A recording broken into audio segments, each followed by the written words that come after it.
asalaamaaleykum mbokk internet IGFM ñu ngi am mbégte ak kontaante di dalal tey monsieur Sow Abdoulaye Sow nouveau président de la chambre de commerce de Dakar salaamaaleykum monsieur Sow. waaleykum salaam ñu ngi leen di sant ñu ngi leen di gërëm ñu ngi rafetlu ñëw gi ngeen ñëw fii chambre de commerce pour waxtaan ak ñun. président ban réaction nga am ba gannaaw bu ñu la falee nouveau président de la chambre de commerce de Dakar. xanaa gërëm yàlla tout d'abord ak yonentam gërëm tamit suñu ñaari waajur di rafetlu tamit taxawaay bi nga xamante ne assemblée bi am na ko ndax bi yàlla defee ñu jàpp date bi le 27 ci taxawaayu kilifa yi ndax tamit président de la république ñu ngi ko ciy gërëm di ko ndokkeel ndax bi nga xamante ne taxawaay bi jot na te président Mamadou Lamine Niang làqu depuis 2016 dafa joxe ndigal ne institution bu toll noonu mënul nekk noonu te amul kilifa donc renouveler leen ko su ko defente ne la ca war ngeen def ko loolu le ministre du commerce def kon moom tamit ñu ngi koy gërëm di ko sant ndax def na ci taxawaay bu mot ak ay service am di gërëm tamit le gouverneur de Dakar moom tam def na ci ay taxawaay bu mot ñun ñi nga xamante ne nag ñoo ko seq yàlla def nañ ko ak transparence ba bi nga xamante ne vote bi am na ba ñu déclarer résultat yi man ak ki ma ko seqaloon mu Ibrahima Lo dañoo jóg tàppante fóonante ci kanamu ñëpp te xam ne mission bi ñoo ko bokk ndax ñoo bokk benn bureau bi kon mandat rek la ñuy eggale muy mandat bi nga xamante ne moom la président Mamadou Lamine Niang bàyyi te ñu war koo eggale loolu ginnaaw bu mu wéyee am na feuille de route boo xamante ne ñun jox nañ ko ñi nga xamante ne ñoom lañ ko seqal xool nañ ko càmbar nañ ko jàpp nañ tamit ne taxawaay bu yaatu la ndax chambre de commerce li nga xamante ne mooy taxawaayam war naa yombal li nga xamante ne mooy nañ la ñuy sose liggéeyukaay yi taxawit ba liggéeyukaay yi mën a jëm ci kanam taxaw tamit ci am wàllu xalaat ak taxawaay entreprise bi nga xamante ne fa la liggéey bi yëpp di soqi ko dimbale nit ñi ci formation boo xamante ne dafay jëmee entreprise ci kanam ndax loolu jàppale ko tamit ci ñi nga xamante ne ñooy ñi nga xamante ne ñooy liggéey ci taxawaay yoo xamante ne dañuy motale te lépp loo xamante ne information économique la maanaam xalaat boo xamante ne day jëmale entreprise kanam di nekk njariñ chambre de commerce war na ko mettre à la disposition du secteur privé te loolu bokk na ci suñuy taxawaay ndax dafa bokk ci suñuy rôle ak suñuy mission taxawaayu diggante le secteur privé ak ki nga xamante ne mooy le pouvoir public ndax ñun ay conseillers lañ ci wàllu pouvoir public ndax yoon def na ne lépp loo xamante ne loi économique la bu ñu ko jëlee ñoom dañu war a consulter te pour ñu mën ñu consulter dafay fekk ñun tamit ñu taxawaay bi ñu war a taxaw kon rôle boobu fas nañ ko yéenee motal ba mu mot sëkk lépp lu information économique bu tegu ci yoon nit ko war koo xam fii la war a jaar ci chambre bi ñu mettre ko à la disposition des gens ginnaaw bi loolu wéyee ku ne xam na ne défendre intérêt entreprise yi industriels yi ak ñi nga xamante ne ñooy agricole bi loolu bokk na li nga xamante ne nekk na taxawaayu chambre de commerce su ma nee agricole nag béykat baa nga ci biir sàmmkat ba forestier ba boole ci nga xamante ne mooy nappkat bi mandat bi nga xamante ne nit ñi yaakaar nañ ko jox ma ko dinaa ci boole taxawaay boo xamante ne réforme yi ñu taxaw nga xamante ne mooy tax ñu créer chambre de commerce d'industrie et de service ñu eggale ko réforme yi tamit war nañ ci xalaat nan la ñuy def ba créer chambre d'agriculture nationale donc ñaari mamel la yu àndoon nag xëy na xalaat moo tax ñu tàqali ko xëy na xalaat sax mun na tax ñu àndaat waaye li am solo daal ñun réflexion bi dinañ fexe ba indiwaat ko ci table bi ba kenn ku ci nekk wàcc ca xalaat ba li nga xamante ne moo gën ci Sénégal nit ñi àndandoo def ko li ci des nag mooy dalal kër gi daal war nañu jàpp ne travailleurs yi ku ne gisoon na ci jamono yi ci gannaaw ñuy agité di yëngatu di def ay manifestation di wax ne seen secrétaire général lii laa ba tax tutelle bi ne daal kër gi nañ ko xoolaat boobu moo waral nun suñu taxawaay tey ci biir chambre bi kon damay dalal xelu travailleurs yi liggéeykat yi wan leen ne outil bi seen outil de travail seen yéene ko moom nun suñu taxawaay mooy defar ko ndax kër goo xamante ne ñu ngi ko sosoon 1888 kon bu dee bërëngu ba egsi ci ñun dafa wax ne gàcce la ci ñun kër googu naax si wala mu yàqu ndax ay loxo ko téye woon kon nag te loxo yi kenn ëpp ci solo liggéeykat yi nga xamante ne ñoom ñoo ci nekk kon liggéeykat yooyu seen àq ak seen yelleef fas nañ yéene taxaw ci loolu li nga xamante ne ministre bi joxoon nañu commission ci wàllu boobu ndax secrétaire général bi fi nekk yàlla dafa def mu dem retraite depuis 2015 xëy na xalaat nañu sax seet na lañ koy def ci expérience am waaye li am solo te am solo mooy recruter nañ nga xamante ne mooy consultant bi war a def appel à candidature bi pour ñu jéem a seet rapidement nan la ñuy recruter un secrétaire général koo xamante ne dina mën a ñëw ak conditions yi war a ñëw soumettre ko ndax processus bi loolu la le bureau bu ñu ko adopté ñu yónnee ko ministre bi ba nga xamante ne dinañ ko def kooku mën a ñëw ci kër gi diriger les travailleurs ci taxawaay yi nga xamante ne moom la bureau bi di impulser kon loolu moom mission la boo xamante ne taxaw nañ ci ñu ngi ci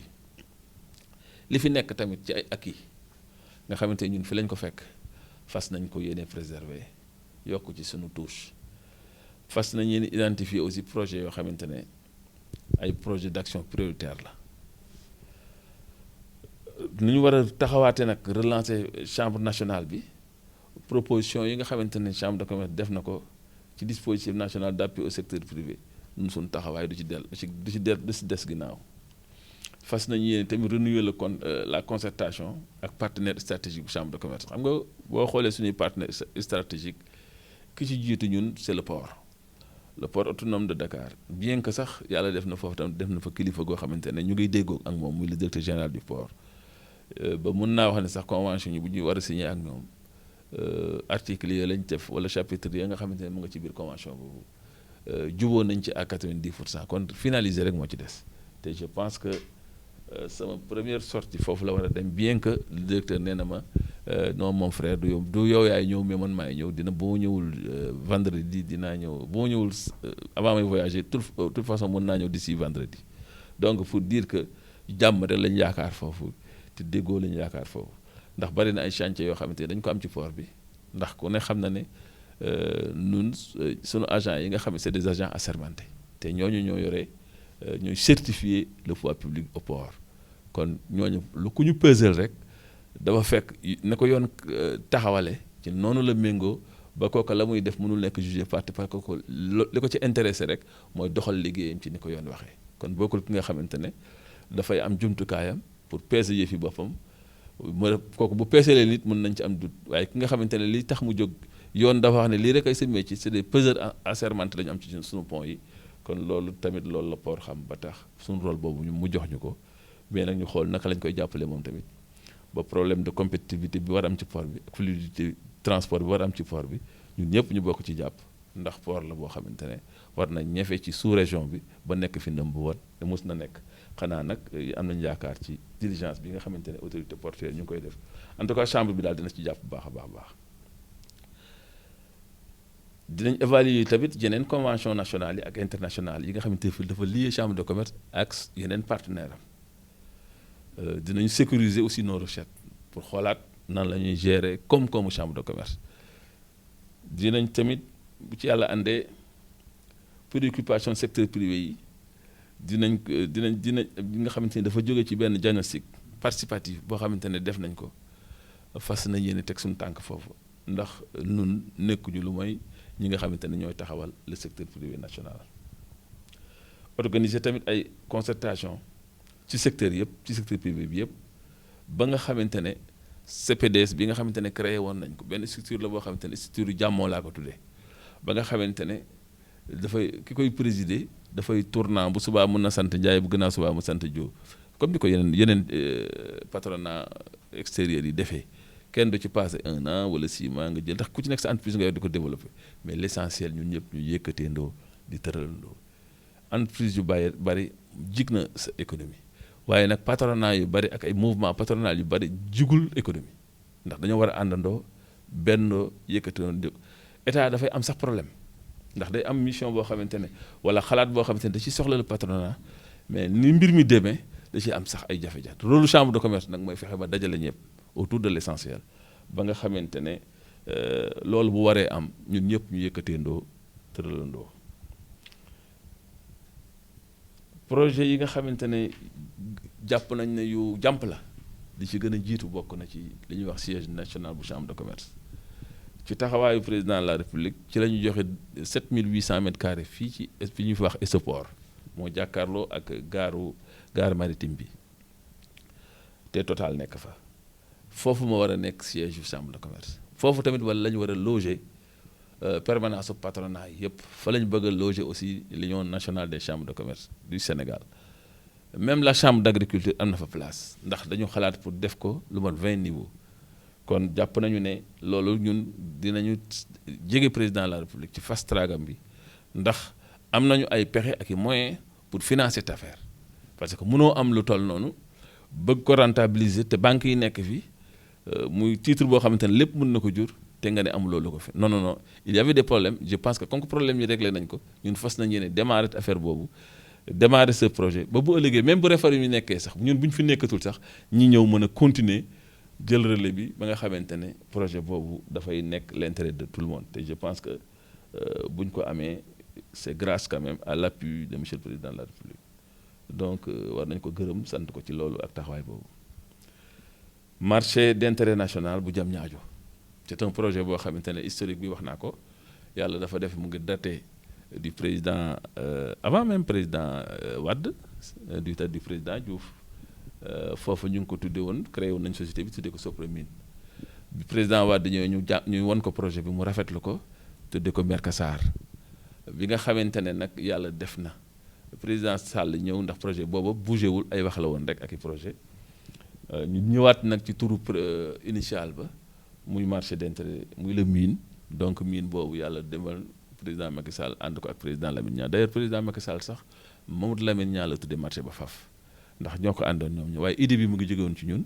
ñoo ko xalaatoon au niveau de la chambre assemblée bi validé ko ñu def ci mission ren Fréjus bañ fa demee itam gis marché yoo xamante ni méngoo na ak jamono parce que ñun problème bi ñu am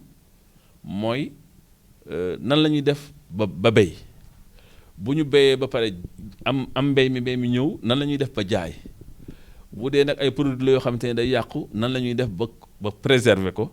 mu nekk un problème de conservation des produits locaux loolu nag bi nga xamante ne tënk bi yëpp dugg na ci biir marché bi Macky Sall ñu convaincre ko ci loolu mu nangu ko mu attelé wu quand même ba ku ne gis na ne réaliser nañu marché bi li ci des rek mooy comme que suñu xalaat la que xalaat chambre de commerce la ñu delloo ko chambre bi mu gérer ko ndax am nañ possibilité faire développer le marché parce que marché bi bañ ko ubbi inauguré rek léegi lee mu bëgg a jot 1 an projet nag yow boo ko initié wul xamoo lu mu lay jariñ mise en œuvre bi da lay jafe mais ñun bu ñu ko joxoon tey bu subaa ñu def ko parce que ñun xam nañ ko tax suñu projet la kon loolu tamit ñu ngi ciy positionné bu baax di ñaan ñu delloo ko chambre de commerce te foofu la jóge woon suñu président bi gaañu moom lañ ko tuddee su ko defante ne bu ñu ko defee bala yàgg nit ñi dinañ ko acteurs yi dinañ ko jariñoo suñuy produit yi ñu war a exporter dinañ am fu ñu ko mën a conserver te aussi du am beneen masamba boo xamante ne day jóge feneen bokku ci ba pare ñëw bëgg a defaat nit ñi surga ci kaw loolu boobaa nit ñi duñ ko nangu kon marché bi dañ ciy investir milliards yu bari mais finalité bi day nekk nit ñi daal di koy def leneen lu bokk la lu taxal marché bi jóg kon loolu moo tax bu chambre bi positionné te ñu nangu ko rek jàpp naa ne opérateur yëpp dinañ ñëw marché bi dund taxaw marché bi tam dañ ko boole woon ak marché des gros ak gare des gros porteurs gare des gros porteurs réalisé nañ ko ndax dañu wax ne dafa war nekk benn plateforme boo xamante ne fa la ñuy éclater tous les produits yu jëm ci biir Sénégal yëpp ak it tamit yem ci sous-région bi donc gare bu mel noonu bu ñu ko accouplé marché d'intérêt national loolu moo nekkoon xalaat bi te defe naa li ci des rek mooy seet ñu xam ne lañ ko ànd ak acteurs yi ndax acteurs yooyu ñuy wax yëpp muy les transporteurs ñu ngi ci biir chambre bi te jàpp naa ne bu ñu déggoo ci affaire déggoo ci gestion bi ak naka lay demee mun nañu boole ñaari projets yi démarrer ko ci lu mu gën a gaaw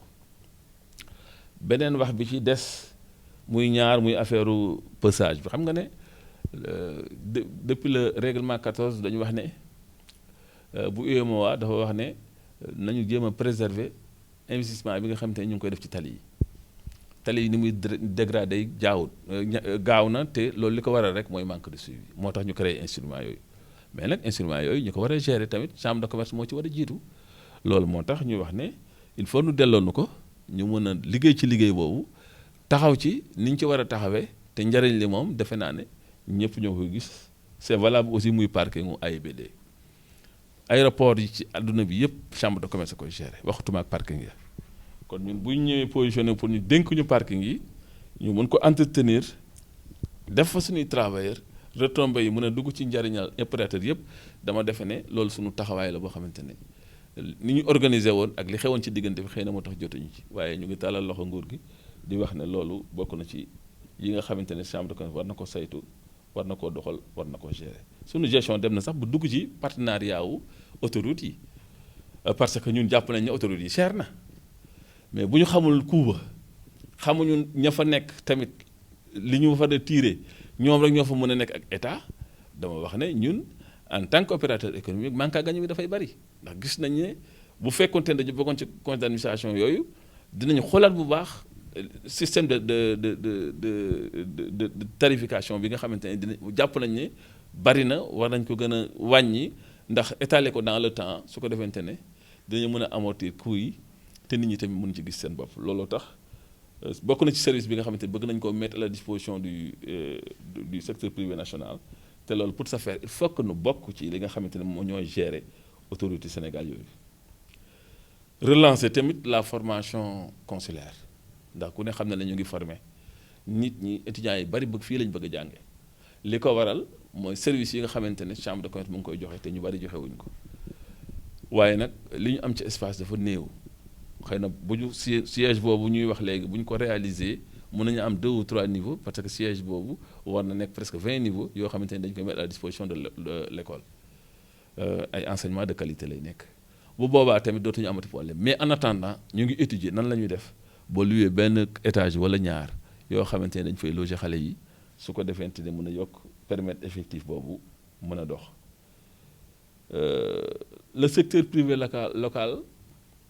ñu ngi koy wax ci li ñuy wax contenu local dans le cadre de l'exploitation du pétrole et du gaz loolu nag noonu dañ ko war a organiser ndax am na ci des points yoo xamante ne c'est des points techniques parce que c'est des points juridiques gis nañ ci lu ñu mën a wax ndax am na nu muy demee bu ñu considérer rek que le secteur privé local mooy képp ku am entreprise sénégalais de droit public war ngaa mën a bokk ci loolu te fi mu nekk loolu dañ ko ubbi ba ku mu neex rek nga ñëw Sénégal créer sa entreprise boobaa la ñuy tuddee secteur privé local dafay duggaat ci loxoy étranger yi ndax dañ ko génnee ci loxo càmmuñ dugalaat ko ci loxo nijoor pour éviter cela je pense que yooyu texte war nañ ko xoolaat war nañ ñu mën a déglu la chambre de commerce ba mu nekk loo xamante ne même bu ñu koy yóbbaale ca décret ba ñun dinañ ci gis suñu bopp ndax faaw dina nekk obligation boo xamante ne kenn ku ci nekk booy ñëw di dugal sa loxo wala ngay dugal sa pexe ci loolu di nga xam ñan ngay war a waxal avant ngay egg ci nguur gi te loolu tamit day tax rek mu nekk ñaari mamel yoo xamante ne Sénégal da ciy bénéficié wu lii état bi moo koy def à travers Petrosen